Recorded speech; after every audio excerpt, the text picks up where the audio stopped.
Hey guys, Trent here coming at you with another video. So we'll look at a few sales, we'll look at vintage G.I. Joe and other toy lot, some auctions I won, and we'll talk a little bit about replying to eBay feedback.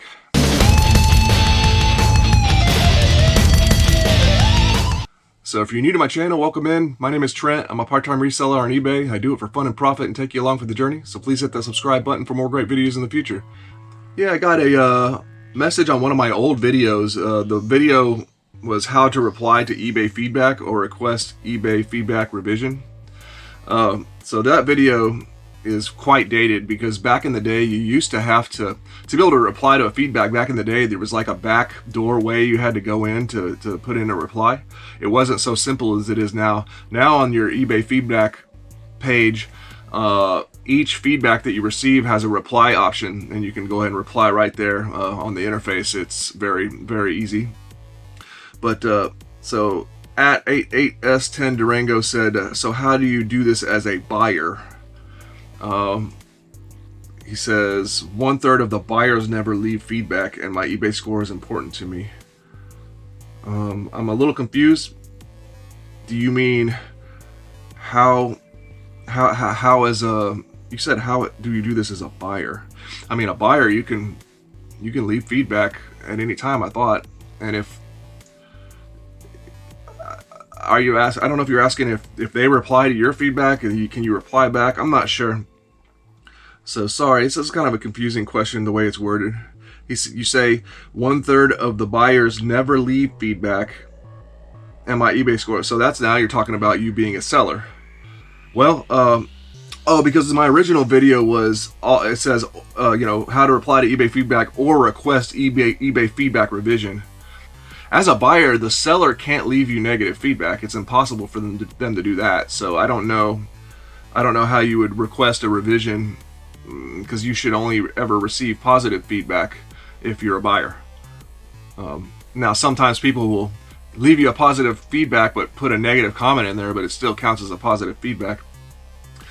So sorry, it's kind of I may be misunderstanding, but basically, you know, as a buyer, you have the authority to leave the positive or negative feedback, and maybe as a buyer you're trying to you want to build up your feedback. Your feedback is important to you, maybe as a buyer, so you want the sellers to leave you feedback. I didn't think that was much of a problem. Most sellers honestly have like automatic feedback set up, or they may have it set up to where as soon as you leave a feedback, then it'll leave an automatic feedback. So sorry, I probably butchered answering your question, but anyways, here's how you reply to feedback now. It's very simple.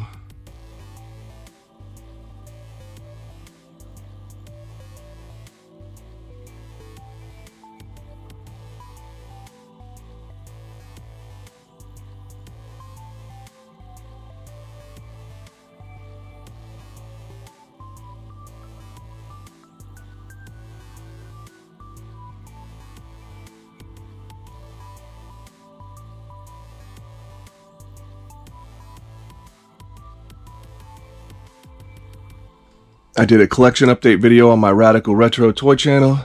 Go ahead and check out that channel.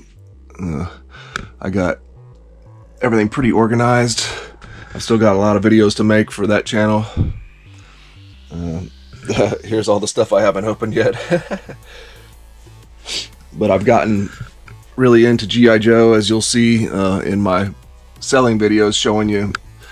We're going to go over the prices of stuff in the future. I've got a huge lot coming in of 1982, 1983, mainly G.I. Joe stuff. It's going to be an incredible lot. I'm going to break it down, how much I paid, and then break down each item, and we'll see how much reselling gross sales profit we can get from it. Although I'm gonna collect it though, so but it doesn't change the fact that you can get the reselling knowledge, you know. And I'll probably do a lot of them need to be re-O-ringed. I'll probably do a video on re-O-ringing vintage G.I. Joes, so we can take a look at that too. So some helpful content for selling this stuff when you come across it, or you can try to win auctions. And if it's a big quantity in an auction of these vintage toys, you can make some decent profit. It takes a pretty crazy investment. I don't want to get ahead of myself, but for the G.I. Joe lot that I'm talking about, I paid $400 something, but looking at it without even getting it home and really dissecting it, I estimate it would be worth eBay sales maybe like 3 times the amount I paid. So for some people, that's, not the way to go, because, you can go yard selling, thrift storing, and you spend little risk, but probably most of the time little reward, which is fine. Bread and butter, I'm all about it. I do it all the time too. But with like a big lot and an auction lot, you don't have to go out and find it. You just win it and it gets mailed to you. And then there's potential for big profit. I think doing a combination of both things, online arbitrage, if you want to call it, and thrifting and yard sale, garage sale. I say yard sale, garage sale. I haven't been to a yard sale in a while. I need to start getting back. I'm just so busy. But yeah, that's my advice, and I can't wait to show you guys that lot and break it down. I'm going to price out everything once I get everything laid out. We'll do some identification of this vintage G.I. Joe stuff and how much it would sell for. All right, here's a vintage lot I got to show you. Some parts so it was a high bid auction. So I'm trying to win G.I. Joes for my collection, and then along the way, if I see something that I can win to make money off of, I will do that. So I successfully did that. I paid $195 total for all this stuff. Some good stuff here though. I'm hoping to make a lot of that money back with some of this stuff. So I'll go over the stuff that's strictly for resale first. So first we had a vintage Masters of the Universe Clawful, and I picked that up because I can see there, in case you don't know, that's actually not the correct armor for Clawful. That's armor for a figure named King Randor, and it's much more valuable. So King Randor, there he is with that armor. So that Clawful right here, I won it for $9, so that armor is worth much more than that. So that was good. Then I won this auction right here. It has one John Blackstar figure. He's not worth a ton, but this is Perseus from Mattel's Clash of the Titans line from the late 70s, or maybe 1980. That's maybe like a $30 figure right there. And so for those 2 figures, that auction I won. It was all the same auctioneer, so this all got shipped to me at once, of course. So that's what the idea. For those, $16 I paid for those 2 figures. So then I won a random Motu parts lot. Part of it was this sky sled that goes with a vehicle called the Battle Ram, and the decals are there. But the main reason I went after it was there's a complete set of parts for actually an item that I just completed for my Vintage Masters of the Universe collection. Was for Monstroid. So those are the complete legs and arms for Monstroid. Here's my Monstroid. And so I won that parts lot for $17. So that's pretty good, because one leg here will sell for $35. So we got 4 legs, and then I don't think anybody even has the spare arms for sale. And crazy enough, there was this part in there too, and I was like, what is that? And I didn't even realize that my Monstroid actually wasn't complete. I had no idea. I never paid close attention on this dial right here. This is a little pull-out lever to where you can rotate it. Yeah, so I ended up completing my Monstroid for real this time, and I didn't even realize it. But I think this wasn't actually pictured in the listing, that's why. I didn't even think about it, but so cool. Then I went in on some G.I. Joes. Most of them I got a good deal. One of them was borderline. I kind of like paid, not eBay prices, but I didn't get a phenomenal deal. It's just because it was a figure I really wanted. But anyways, I won these two guys together. They're both complete. And I already have this guy. This is Thrasher, Dreadnought Thrasher. So I'll be reselling him. But then we got the other Dreadnought Xandar, complete with his gun and his backpack.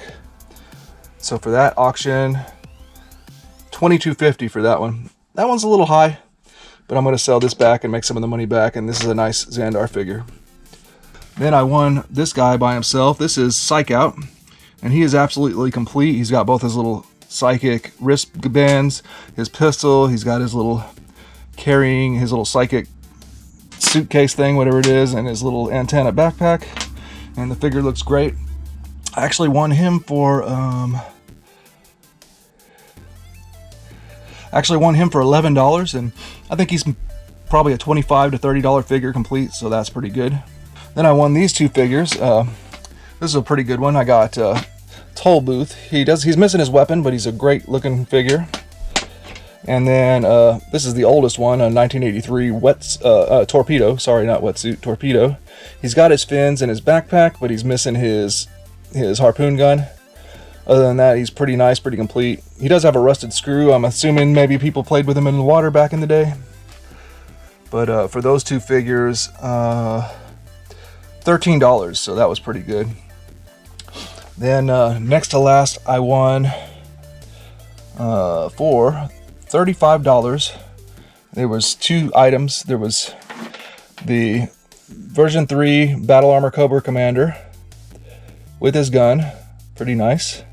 He's only missing his little tube that goes from his mouth to the side of his head. And then here's his backpack.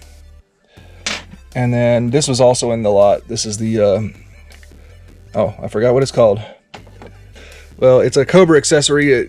A figure rides on it like a jetpack. It's the Cobra jetpack. I forgot what it was called, but it's absolutely complete. There's got both missiles there, all the decals on it, looking good. So for $35, I got those two figures, and I think, or those two items, and I think each of those would be roughly $25 to $30 a piece. So that's not bad at all.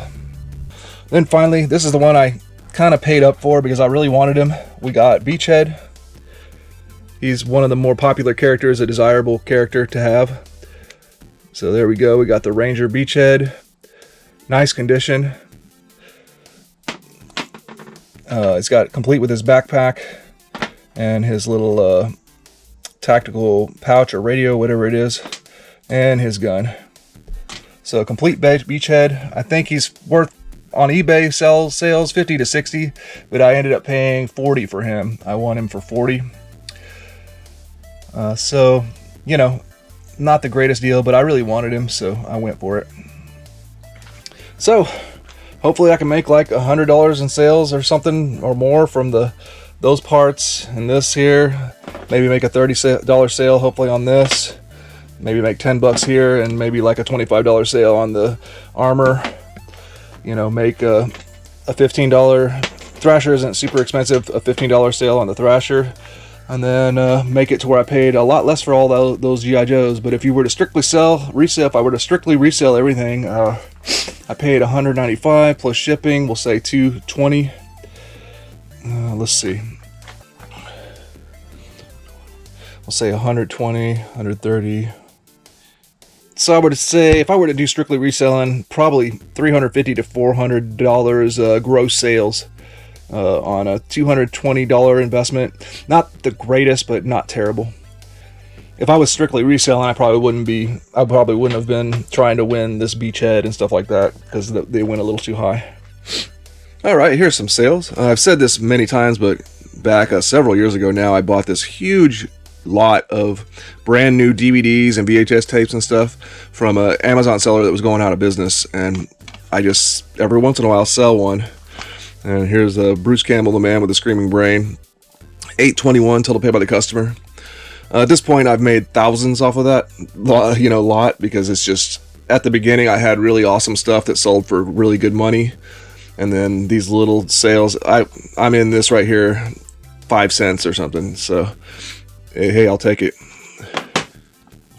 And then hey, it's Halloween season. I found this Kylo Ren mask. This is a Disney Store talking electronic sounds Kylo Ren mask. Sold pretty quickly. I guess Kylo Ren's still a Halloween character that kids would be doing, possibly. Well, I mean, it's Star Wars, so you can't really go wrong. But this mask is pretty old at this point. You know, what year was it? I'm not seeing the year. But I know I've seen it for several years now. So $42.19 total paid by the customer. I only paid a few bucks for that at the thrift store. And then finally, this vintage Nerf 2003 Nerf reactor. It has one ball. This is a little Nerf gun that pops little balls.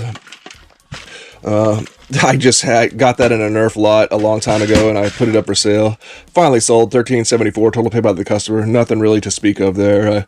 Just getting it out of here. I guess I made a little profit, but definitely not something I wouldn't just buy this individually to resell.